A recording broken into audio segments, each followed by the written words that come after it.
Hello everyone, welcome back to this new video. साथियों, स्वागत है आप सभी का इस फिल्म्स के नए सीरीज में। साथियों, जैसे हमने कहा था कि बूस्टर सीरीज स्टार्ट होगी बहुत जल्द, तो ये सीरीज आ गई है। इस सीरीज में हम लोग बात करेंगे सभी इंपॉर्टेंट फैक्ट्स के बारे में जो आपको हेल्प करेगी आपके प्रीलिम्स एग्जाम्स में। नो डाउट यहाँ से आपके 5 से 10 क्वेश्चन तो ऐसे ही सही होंगे अगर आप इस पूरी सीरीज को करते हैं और इसके इंपॉर्टेंट नोट्स को बनाते चलते हैं। हेल्पफुल होगा आपके पीसीएस और आर दोनों के लिए, प्रीलिम्स एग्जाम्स के लिए। और हम क्यों ये चीज़ कह रहे हैं कि यहाँ पर आपको पूरे मिक्स तरीके से पीवाईक्यू और टेस्ट सीरीज का कंप्लीट एनालिसिस करने के बाद ये रैंडम नोट्स आपको दिए जा रहे हैं। आपको यहाँ पे महत्वपूर्ण सारे तथ्य दिए जा रहे हैं और ये चीज़ें आपको नो डाउट हेल्प करेंगी आपके एग्जाम्स में। चलिए फटाफट से स्टार्ट करेंगे, ज़्यादा बड़ा नहीं वीडियो रखेंगे, थोड़ा थोड़ा करके देखेंगे, है ना। और इसके पीडीएफ नोट्स के लिए आपको पहले बता दें, आप टेलीग्राम ज्वाइन जरूर कर लीजिएगा। तो ये सारे इंपॉर्टेंट फैक्ट्स हैं जो सारे सब्जेक्ट से मिला करेंगे, किसी एक सब्जेक्ट से नहीं है, इसलिए इसका नाम बूस्टर सीरीज है।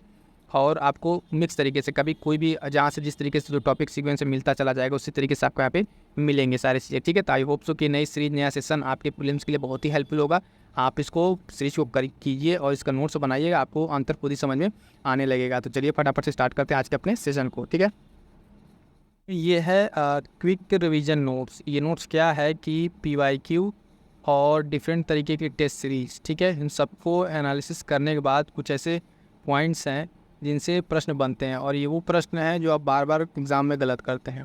तो इससे को हम ये करेंगे कि यहाँ पर देखेंगे इन सारे उन छोटे छोटे पॉइंट्स को करके ये मिक्स रहेगा। ऐसा नहीं है कि किसी एक टॉपिक को लेंगे तो उसी को लेकर चलेंगे। कभी ज्योग्राफी भी हो सकता है, कहीं पॉलिटिक्स हो सकता है ना, कहीं हिस्ट्री हो सकता है, कहीं ना कहीं हो सकता है। तो इस तरीके से शॉर्ट नोट्स हैं।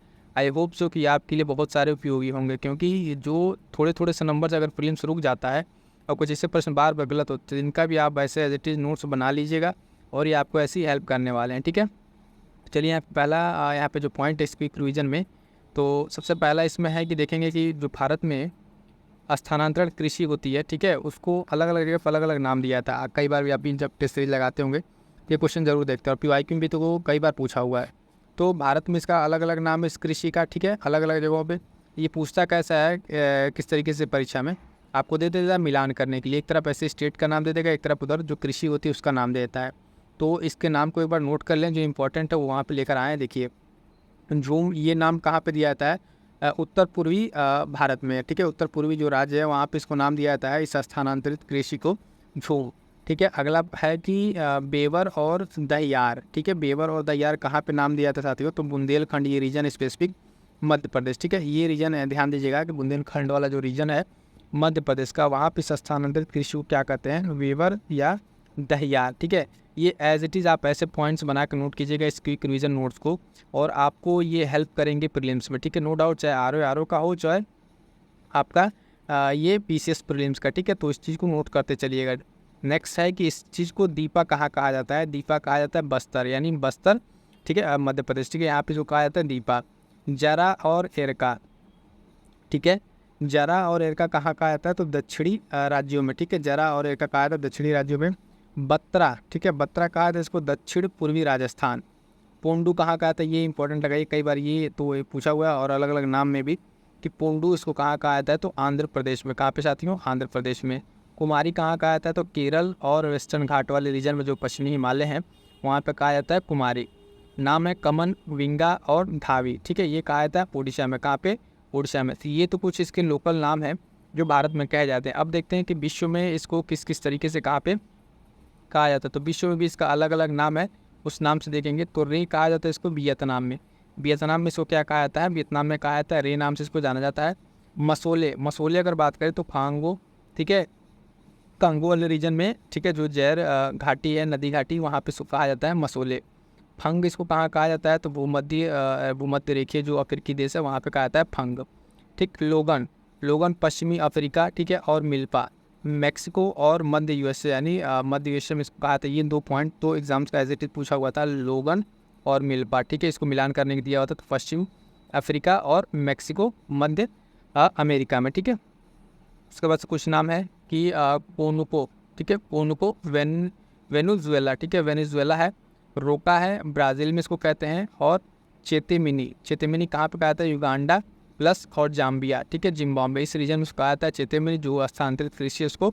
और लद्दाख कहाँ कहा जाता है, तो जावा और इंडोनेशिया में। ये इंपॉर्टेंट लगाएगा, जावा और इंडोनेशिया में, ठीक है।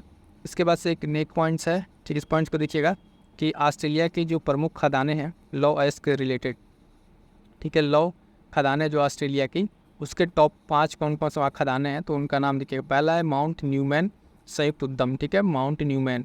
दूसरा है जिम्बलार, ठीक है, जिम्बलार हब, ठीक है। तीसरा वहाँ क्या है, एरिया सी माइन, एरिया सी माइन, ये सब किसके हैं तो आप ध्यान दीजिएगा, ये जो हम बता रहे हैं यहाँ पे ऑस्ट्रेलिया के हैं, और ये है लौ एस्क यानी आयरन के ये माइंस है, ठीक है।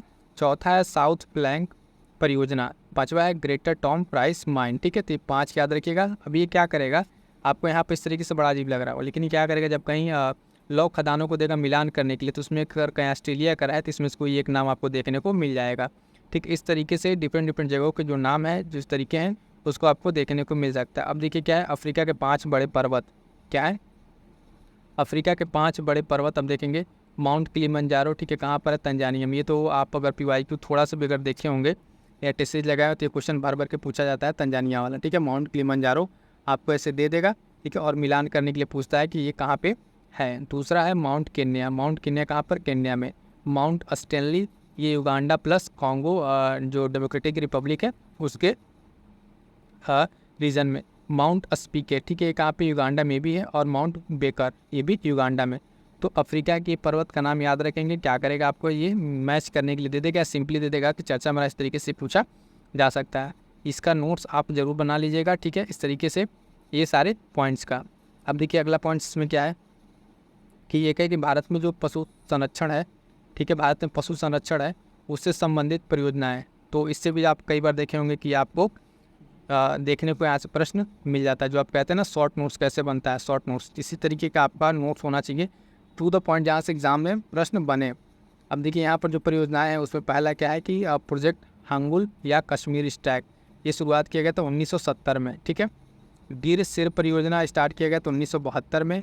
और प्रोजेक्ट टाइगर तो फेवरेट आयोग का कितनी बार पूछा हुआ है, प्रोजेक्ट टाइगर 1973, ठीक है, 1973 प्रोजेक्ट टाइगर। इसके साथ है मगरमच्छ प्रजनन परियोजना 1975 ईस्वी, ठीक है ना। और भौंग सिंह वाला हिरण जो है, ये हिरण आप देखेंगे थामिन हिरण भी जिसको कहते हैं, ये परियोजना 1970, कब, 1970 में। और फिर एक और यहाँ पे मोस्ट इंपॉर्टेंट देखिए गैंडा संरक्षण और प्रोजेक्ट एलिफेंट, एलिफेंट 1992 और गैंडा संरक्षण वाला 1987, ठीक है। प्रोजेक्ट रेड पांडा आप देखेंगे 1996।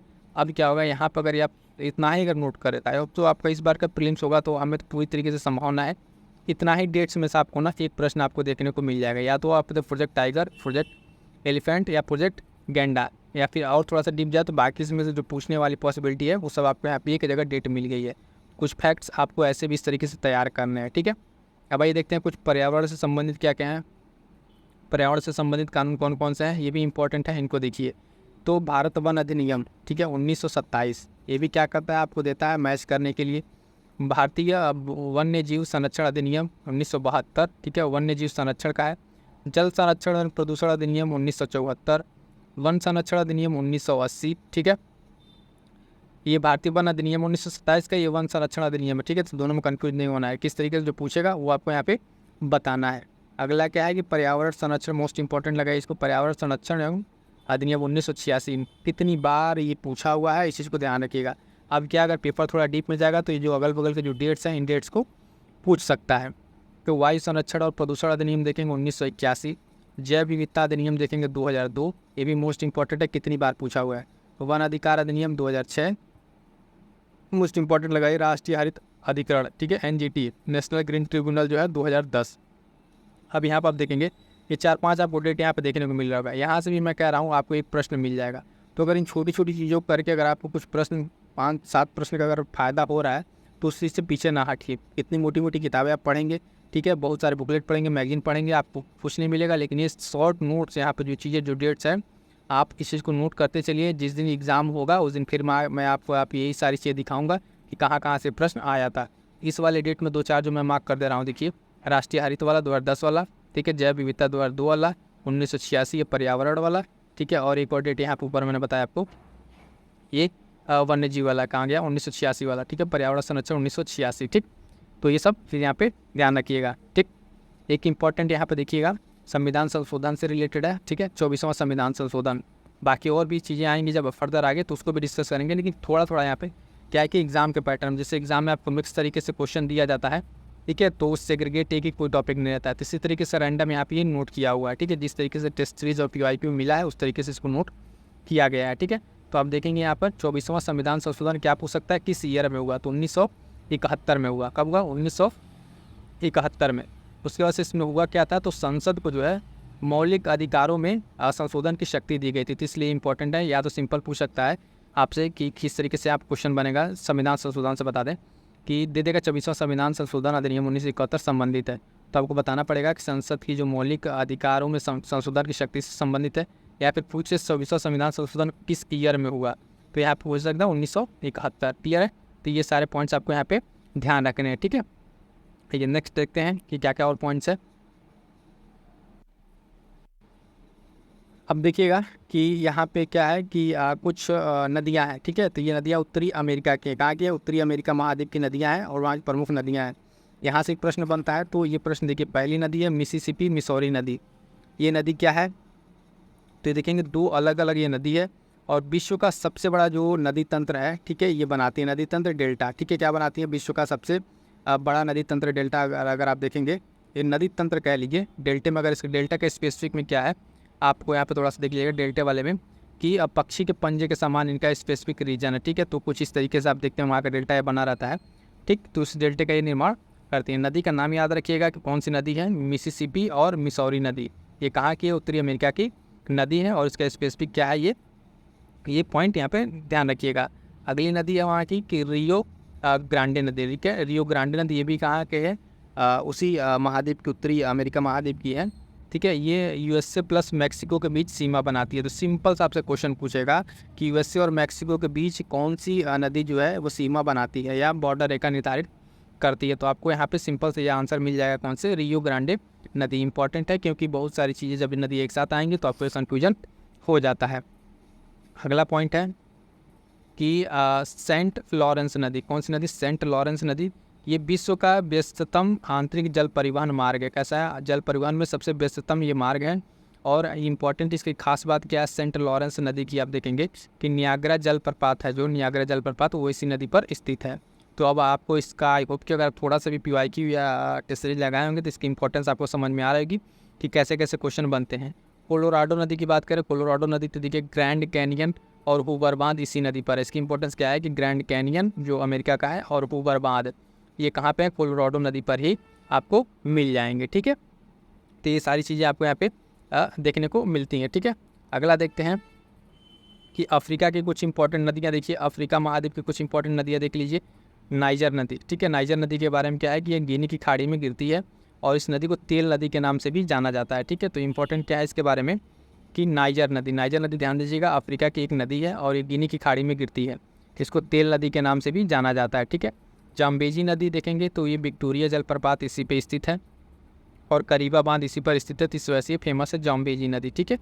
तो ये अफ्रीका महाद्वीप की कुछ नदियाँ हैं, आपको ध्यान रखना है, ठीक है। जाम्बेजी नदी आपको बताई दी, विक्टोरिया जलप्रपात और करीबाबाद। कांगो अथवा जारे नदी तो आप बहुत पहले से जीके में पढ़ते आ रहे हैं, लेकिन क्वेश्चन पीसेस का फेवरेट रहा है, ठीक है। इस पे ये विषुवत रेखा को 2 बार काटती है, इक्वेटोरियल जो रेखा है उसको 2 बार काटती है। और साथ साथ आप देखेंगे स्टैनले और लिविंग स्टोन जलप्रपात जो है इसी नदी पर स्थित है। तो कांगो नदी को ध्यान रखिएगा। विषुवत रेखा वाला तो सब कुछ जानता है, लेकिन ये थोड़ा सा पॉइंट अलग हट गया। स्टैनले और लिविंग स्टोन जलप्रपात इसी नदी पर आपको मिल जाएगा। अगली नदी यही अफ्रीका की नदी है, लिम्पोपो नदी। कौन नदी, लिम्पोपो नदी। ये क्या है, दक्षिण अफ्रीका की हाईवेल्ड से निकलती है, दक्षिण अफ्रीका के निकलती है और मकर रेखा को ये 2 बार काटती है। कितनी बार, 2 बार काटती है। तो लिम्पोपो नदी कमेंट करके बता दीजिएगा कि कर्क रेखा को 2 बार एक नदी काटती है। अगले सेशन में आपको बताएंगे, बट अगर आपको आ रहा तब कमेंट करके जरूर बताइएगा कि कर्क रेखा जो है, भारत की कर्क रेखा काटने वाली एक नदी है जो भारत में पाई जाती है, उस नदी का आप नाम जरूर बताइएगा। चलिए एक ये लास्ट इंपॉर्टेंट पॉइंट देख लीजिए, ग्लोबल वार्मिंग से रिलेटेड कौन कौन सी गैसें हैं। ग्लोबल वार्मिंग, ठीक है, ग्लोबल वार्मिंग से रिलेटेड कौन कौन सी गैसें हैं, ये इंपॉर्टेंट है। पूछ लेता है कि आपको ऑप्शन देकर निम्नलिखित में कौन सी ग्लोबल वार्मिंग गैसें हैं, ये चीज़ें आपको ध्यान रखना है। तो जलवाष्प, कार्बन डाइऑक्साइड, ठीक है, क्लोरोफ्लोरोकार्बन, उसके बाद से मीथेन, ओजोन, नाइट्रस ऑक्साइड है ना, HFC, ठीक है, हाइड्रोफ्लोरोकार्बन, सल्फर हेक्साफ्लोराइड, क्या, सल्फर हेक्साफ्लोराइड, ठीक है। ये सारे पॉइंट्स किससे हैं, ग्लोबल वार्मिंग से हो जाते हैं। क्लियर है। तो आई होप तो कि इस छोटे सेशन में हमने आपको जो जो इम्पोर्टेंट कुछ चीज़ें आपको डिस्कस करा, ये सेशन की रिवीजन का आपको कैसा लगा कमेंट करके ज़रूर बताइएगा। और इसकी पीडीएफ के लिए आप टेलीग्राम जरूर ज्वाइन कर लीजिएगा। टेलीग्राम पे हम पीडीएफ को क्या कर देंगे, अपलोड कर देंगे, वहाँ से आप पीडीएफ लेकर नोट्स बना लीजिएगा। ठीक है, मिलते हैं किस नेक्स्ट वीडियो में, तब तक के लिए थैंक यू सो मच।